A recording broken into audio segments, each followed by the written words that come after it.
salite, fatica e sudore, tutto sulla mountain bike. È così che si è concluso il progetto Bici e Disabilità curato dalla scuola Eurobike Italia di Vittorio Veneto. Protagonisti i ragazzi diversamente abili dell'Anfas Sinistra Piave, che hanno affrontato la pista Bike Off-Road. Ad accompagnarli i loro istruttori Ezio Borga e Marco Castrignanò, che li hanno spronati ad affrontare le difficoltà del percorso. Un momento di festa, ma anche un'occasione per rendere i ragazzi più sicuri di se stessi.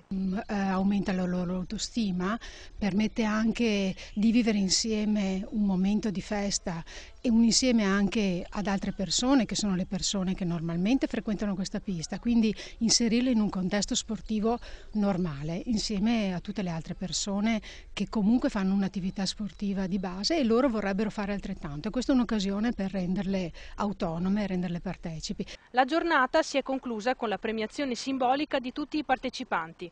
Ospite speciale un campione che di mountain bike se ne intende e già da 2 anni partecipa a questo progetto. Questo giorno qua gli resta per un anno intero e non vedo l'ora che sia di nuovo domani, che questo giorno fosse domani.